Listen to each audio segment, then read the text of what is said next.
went to a friend's birthday party, and I met somebody who was involved with Charity Water and was just about to go off to Ethiopia with Scott and do a field trip.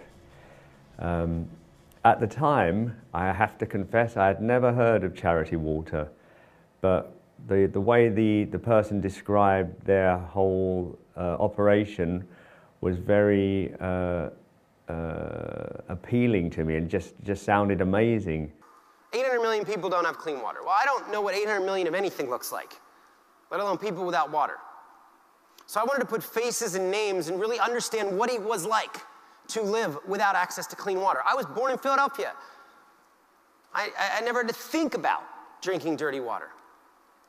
The water crisis for my friends with a $10 bottle of Pellegrino at the club. This is what it looks like out there.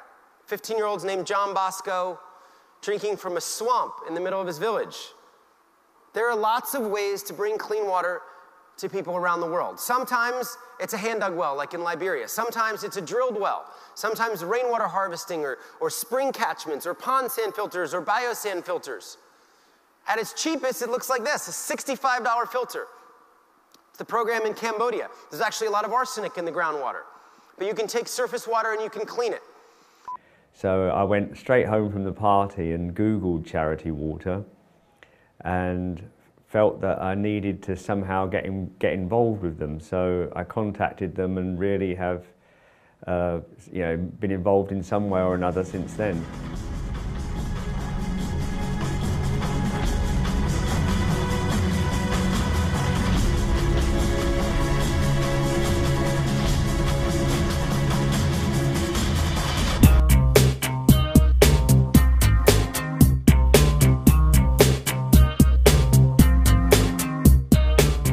So, here we are backstage, and we are right now in the office that's called JK, and it's the management office. And over here we have Alex, who's, I'm not quite sure what Alex is doing, but I believe he could be doing something called work.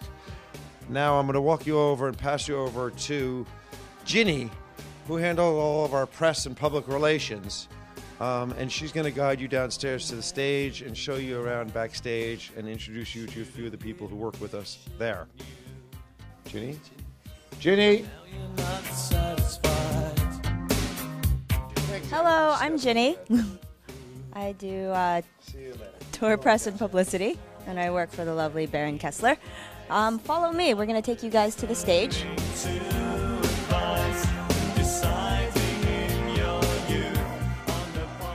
This is the inside of the Ziggo Dome in Amsterdam. Here is Sean Saucier, our Depeche Mode stage manager. Hello. How are you? All right. Welcome to stage left of Depeche Mode backstage. This is the quick change area. Pro Tools rig. This is where Carrie, our programmer, does all the extra sound effects that you don't hear or see being played on stage. Passing Pro Tools, we come to Monitor World. This board is a -XL8. And then coming over onto stage right, we have Guitar World and Drum World.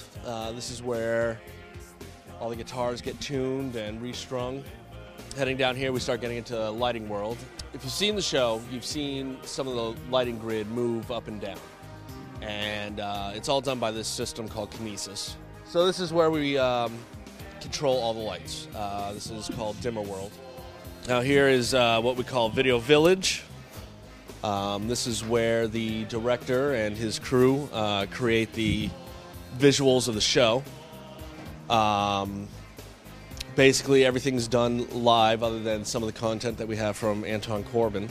All right, and here's the main man, Anthony King. He's our front of house engineer. He's the one that makes everything sound great. I have the fantastic Midas XL8, which is the console we use to mix the sound with, which is, for the general public out there, the sound that they hear in the audience. So when they come to the show, the sound they're hearing all comes from here.